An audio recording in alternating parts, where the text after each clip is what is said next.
Good morning, everyone. Hopefully you all know me by now. My name is Noah Delisma. Whenever I think of Convocation, I think of it as a ceremony that happens every year at Shady Academy. It's meant to start off the school year and highlight the senior class. The senior class, huh? It's the class of 2022. Can you guys believe that we're in the senior class?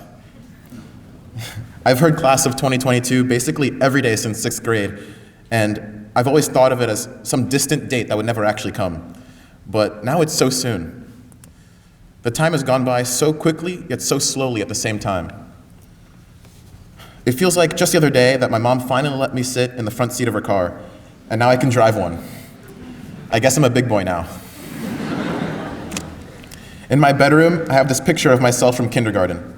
And recently, whenever I see my 5-year-old self wearing my little uniform, standing in the playground of a small French school in Miami in 2009, I think, that kid has no idea what's coming in the next 12 years. He didn't know that he wouldn't be in elementary school forever. He didn't know he'd have to make new friends in middle school and then high school. He didn't know that he'd move to Pennsylvania. I didn't know that I'd end up standing here, speaking to all of you. It's been a long ride to get to where we are today, and we're almost there. But let's not forget that all of our experiences in those years have defined us. What we've learned, what we've enjoyed, what we've won, and what we've lost have all shaped us into the individuals that we are today. And if you aren't happy with that, that's fine. There's no deadline. You won't lose a third of a letter grade. You can take your time figuring out who you are. Someone else might see that picture of a 5-year-old me and think, oh, he doesn't have a care in the world. That's not true. When I was 5, I cared about when recess started. I cared about what was for lunch that day. I cared about when the next episode of Phineas and Ferb was coming out. I cared about a lot of things. Nowadays, it can be hard to find things to care about.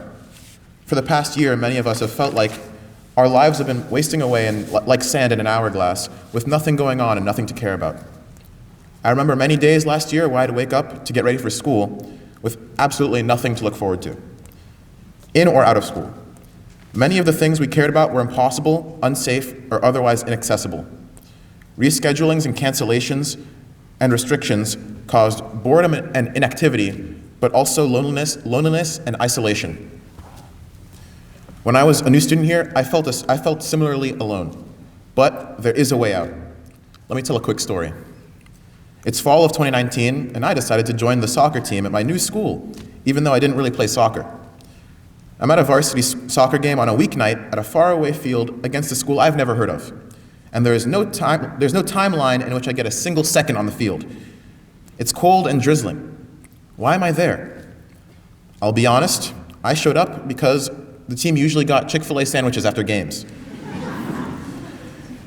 The game starts and I'm on the bench filling out some clipboard about completed passes. The first half of the game ends. It's 0-0. I'm kind of bored. The second half ends, and it's still 0-0. We're going into overtime. The tension is rising now, and I'm thinking to myself, oh man, I hope we win the game. First period of overtime ends, and it's still 0-0.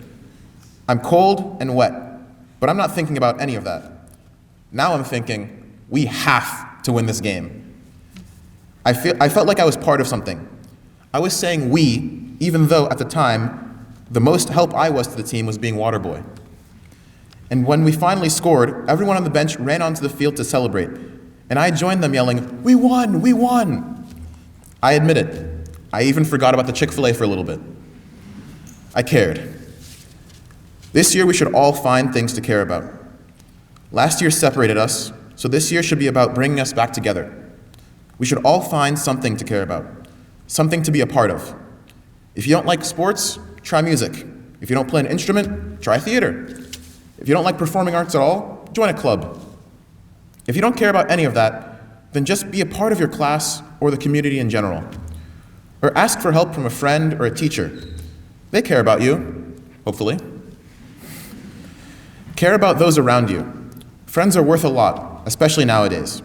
And since we're almost completely back to normal, this year will be about rebuilding our community and having fun while doing so. Helping each other find things to look forward to and things to care about. This year isn't about if. This year is about when. It's not if your game or performance or dance or other event is happening. It's when. What's the date? Who's organizing it? Who's going? This year will bring back the sense of community that we've been hanging on to for the past year in full force, and I personally can't wait. To my fellow seniors, I'm so happy to be in the same class as all of you. We've got one more year of high school together. Let's make the most of it. We're prepared for any challenge that may face us. The best is yet to come. And to all of my fellow students, school might not be your idea of fun, but fun comes from the people around you. So let's build our community in a way that is enjoyable for everyone. Currently, our school may seem like a large group of loosely connected individuals, but with time, we'll return to being the strongly bonded community that I know we can be.